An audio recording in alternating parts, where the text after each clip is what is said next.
Hai, nama saya Meta, umur 9 saat kejadian Mei.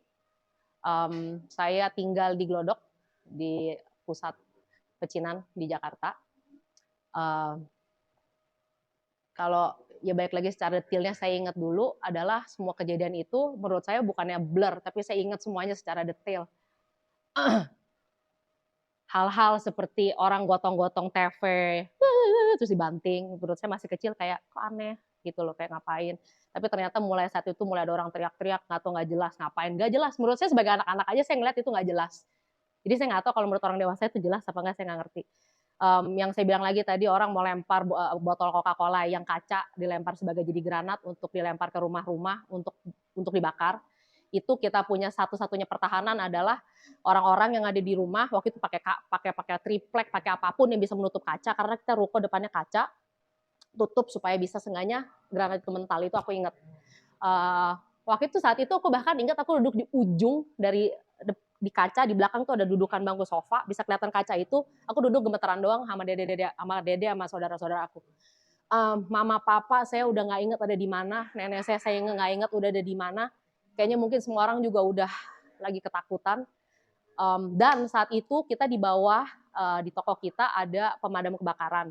Bukan ada alat pemadam kebakaran sendiri. Kita semua udah siap apabila kita diserang, itu bakal ya kita maksudnya udah siap-siap, intinya udah siap-siap dibakar aja deh gitu loh. Nah, pada saat itu orang di sebelah gang kita kan itu jualan buah-buahan. Jadi di saat itu tuh kayak untungnya mereka yang jualan-jualan buah juga orang pribumi, dan nenek saya tuh dari dulu tuh selalu deket sama mereka. Untungnya mereka ada salah satu bilang ke para pelaku ini, bilang tolong jangan, ini keluarga pribumi. Padahal sedangkan kita punya keluarga juga sebenarnya itu tokonya udah kelihatan mungkin lumayan Chinese banget karena naga-naga segala macam. Jadi kita tertolong hari itu, beruntungnya sampai hari ini nggak kena. Teror dan horor setelah itunya pada saat sebagai anak 9 tahun mau pergi ke sekolah, itu kita takut setiap hari jalan. Aku nggak pernah jalan sendirian di sana. Dipanggil-panggil di jalanan. Paling biasa deh semua orang, anak-anak kita yang orang Chinese pasti tahu. Amoy, Mei. Tapi juga perlakuan-perlakuan yang kurang baik terjadi seperti dipegang-pegang, itu aku ingat masih kecil, gede di sana itu juga ada. Jadi ini saya rasa bukan sesuatu yang justru menurut saya blur, tapi saya sampai hari ini ingat. Makanya dari trauma itu, apa yang saya lakukan hari ini sebagai seorang pekerja, yaitu semua bukan karena trauma kejadian kerusuhan, tapi itu menjadi salah satu bagian sejarah kita sebagai seorang warga di sana, sebagai seorang manusia ya menurut saya. Dan kalau cerita-cerita mistisnya, kalau dulu tuh kan karena di jalanan kita sebelahnya adalah Pasar Glodok Jaya, itu di saat dimana tempat banyak terjadi pemerkosaan, dan itu aku sebelahan. Jadi aku setiap kali lewat di sana. Dan kita kan orang Glodok tuh susah cari rumah tuh, nggak ada tempat parkir. Kita parkir mobil di sana. Jadi aku gede itu hidup setiap hari parkir mobil masih di Pasar Jaya Glodok. Jadi aku tuh nggak ada takutnya. Jadi saat aku besar di lingkungan seperti itu, aku justru bilang sama mereka, semoga ini arwah-arwahnya dengar gitu, saya bilang. Kita semua saudara. Saya nggak takut sama kalian. Saya mau parkir di sini saya juga nggak takut. Jadi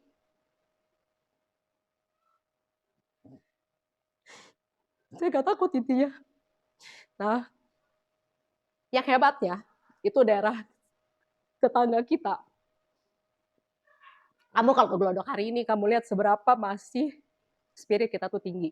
Dari sebuah neighborhood, sebuah area yang seperti ini bisa sampai hari ini masih ada lagi, dan masih bisa berdiri, masih dagang, masih semua enci-enci masih bisa ketawa. Itu menurut saya adalah satu yang malah lebih bernilai daripada sebuah, apakah kita sudah reformasi, saya nggak tahu.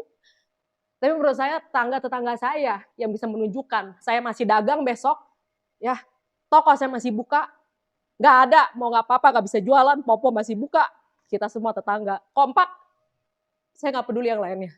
Jadi ini semua bukan karena belajar dari buku, saya nggak peduli, belum ada Google kan, tapi ini yang saya rasain pada saat saya besar.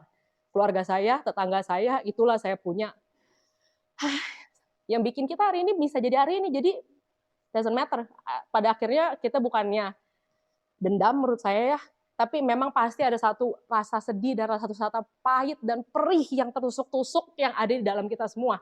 Tapi menurut saya kalau kita nggak pernah ngomong dan selalu ditaruh dalam mulut aja, ya buat apa juga gitu loh. Karena sejarah harus ada dan sejarah harus tetap tertulis. Itu nggak bisa dihilangkan meskipun nggak ada di buku, nggak ada di internet. Ini nggak akan pernah hilang sampai kapanpun.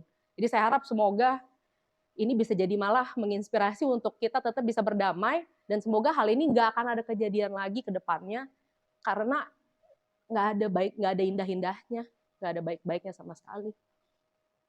That's it.